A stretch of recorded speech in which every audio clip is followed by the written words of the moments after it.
Good morning, my name is Daniela Alvarez and my companion is Joaquin Aguirre, and this video is to present our seminary, which titles A Novel RLIM variant disrupts protein stability and function to cause severe tone Caucher's syndrome. It's presented by us and we're students from third semester. Right. The TOCA syndrome is an X-linked intellectual disability syndrome, signs like global developmental delay from early infants, speech delay, behaviors abnormalities, abnormality gait. And it can present variable clinical manifestations like dysmorphic facial features, abnormal pulmonary development, hypogenitalis, and congenital diaphragmatic hernia. And this syndrome results as perinatal lethality due to the diaphragmatic hernia in cases of severe TOCAs. Our gene of interest is the RLIM or the RNF12, which it's a gene that codifies the E3 ubiquitin protein ligase, which is an enzyme that ubiquitinates transcription factors to the control key development and process, including the X chromosome inactivation, the stem cells maintenance, and differentiation. In this specific case, this disruption of the gene is what causes the variation of the TOCAs that we're studying at this time. As you can see, this is the X chromosome, and this is the ring finger, which is the RLIM that we're studying. The subject is understand how the RLAM and RNF12 variant disrupt protein stability and function to cause severe tongue culture syndrome or TOCA syndrome. This article explains how they used triosome sequencing of genomic DNA from a healthy subject and the parents. The target gene was captured and performed with the Allegiant Cree V1.0, and the sequencing was performed on the Illumina NextSeq 5000 using 150 bases pair and reads. This is the way they did it. This is the simplest way to explain it, which is that they took the genomic DNA and they took some fragments of genomic DNA. Then they sequenced it and did the data and analysis report. The second method was the DNA expression vectors and transfection, which means that the recombinant DNA technology allows the manipulation of an individual's genome, which is helpful because it helps us with the study and diagnosis of diseases that develop genetic disorders like the TOCAs. In this particular study, they used this technique on mouse embryonic stem cells that transfected with lipofetamine LTX that helps them develop. What they did was take out the parent's DNA and imprinted it into a mouse embryonic stem cell, and with the lipofetamine they helped it develop, and in the course of 2 to 3 weeks they saw the effects of this gene in the embryonic mouse cells. El immunoblotting es una técnica de laboratorio utilizada para detectar una proteína específica en una muestra de sangre o tejido. Este método implica el uso de electroforesis en gel para separar las proteínas de la muestra. Las proteínas separadas se transfieren del gel a unas membranas y estas membranas se exponen a un anticuerpo específico contra la proteína que se está estudiando. La unión de anticuerpo se detecta por un marcador radioactivo o químico. Bueno, los pasos de este immunoblotting es primero un sistema de tapón de lisis de células que se utilizan por 10 compuestos para alisar la célula. Después se cogen de 10 a 30 microgramos de las células lisadas y se agregan en un gel de SDSPage, que los cuales después se meten en unas membranas de PVDF y esas membranas se bloquean con TBST y 5% de leche desnatada. Estos son los anticuerpos que se utilizaron para las proteínas de estudio específicas de las proteínas de estudio, que son los primarios y estos secundarios. Y se utilizó un detector de quimioluminiscencia, que es el imóvilo Western, y por último los resultados se cuantificaron las señales de proteína por medio de una aplicación que se llama iMesh Studio Lycor Bioscience. La técnica Real-Time PCR es una técnica para identificar un gen por medio de ARN para saber si se encuentra presente en la muestra. El primer paso fue que se extrajo ARN utilizando el Omega Total RNA Extraction Kit.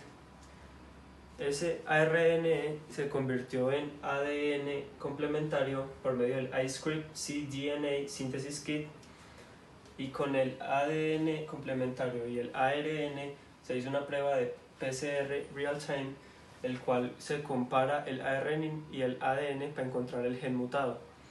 Ya después de encontrar los resultados, se cuantificaron en el GrabPad PRISM versión 7.0 y se utilizaron estos primers para la PCR.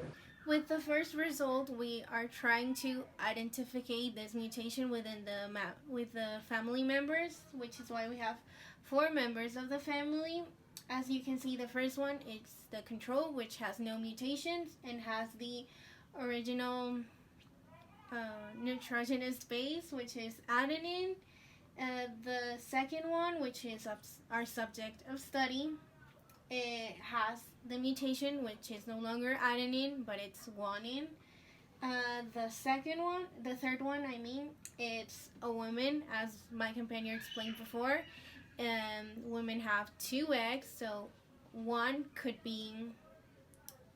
have the mutation, and the other one could be healthy. So they might have the mutation in their genes, but not the expression on the patient.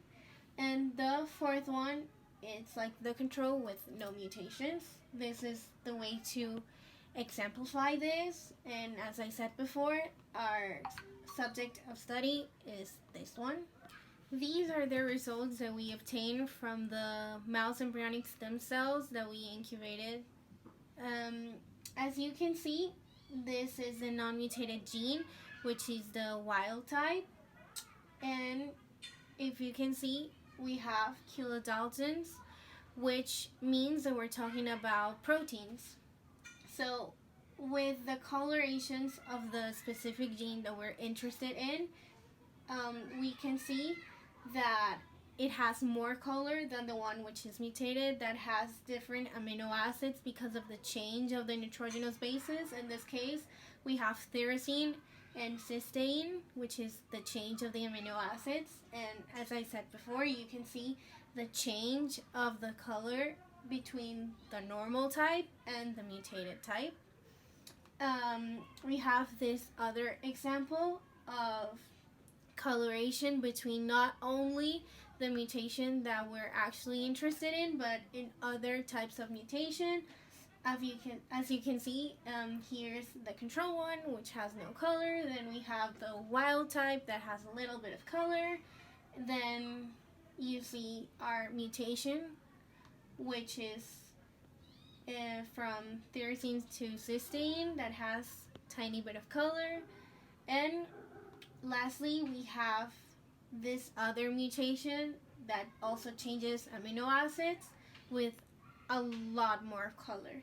And lastly, we can also see the wild type, which is the normal one, and our mutated gene. And with this one, they're trying to show us a change of plasmid DNAs. So as you can see, it gets higher, and the coloration in here stays kind of the same, but in the other one, it's a lot more clear in the first two, and in the other ones, it has a little bit more of color, but it's not the same as in the normal type. All of these were made with immunoblotting, which was the method that my companion explained before. Se determinó la presencia del gen Y421C mediante inmunofluorescencia en una barra de escala de 20 micrómetros utilizando el software 6, en el cual podemos comparar la leve variación de color entre los dos genes del wild type y el Y421C. Por ejemplo, en la expresión del gen RLM está más opaco en el TOCAS que en el wild type, y también en el host, que podemos ver que es más opaco en el wild type que en el gen de Y421C, que es el del gen TOCAS. Como podemos ver en esta imagen, y podemos comparar los colores que se expresan menos en el gen TOCAS. Podemos evidenciar lo que se expresó en los objetivos de cómo el gen TOCAS o Y421C interrumpe la síntesis proteica y se ve en poca proporción a 500 nanogramos, a comparación de cómo se ve en el RK medio, que se ve mucho más representado que en el gen de Y421C. Podemos darnos cuenta de cómo afecta en la síntesis proteica y por medio de este método. We come to the conclusion that this article could be of use in the medical field thanks to the variant discovery and its new knowledge of this high-risk perinatal disease. Its location and the way it spreads makes it easier to identify in time. In addition to discovering it is a genetic problem and how we could correct it. The fact that we know it's a gene linked to the X chromosome makes us conclude that it's a gene that affects mostly the male population, and that women may have the variant but is not expressed and can inherit. Makes the DNA analysis easier when looking at these genomic anomalies. For our discussion, we took 3 different affirmations made by 4 different authors. The first one was Friends, which states that in the most severe cases of diaphragmatic hernia causes death shortly after birth. And we totally agree with this affirmation, especially because our subject of study died after a few hours because of this specific diaphragmatic hernia. The second one was Bustos, which states that the work from the group that previously identified a functionality of the RLIM signaling and controlling expression of neurological genes, which is also true because the original TOCAS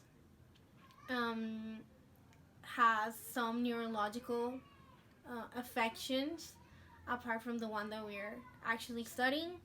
And the third affirmation was made by Friends and Tone, which says that TOCAS is a developmental disorder characterized by clinical features including intellectual disability, facial dysmorphism, abnormalities, and diaphragmatic hernia, which is also true. This does not only talk about the mutation that the article states, but also the other disorders that the TOCAS may have with another mutated gene.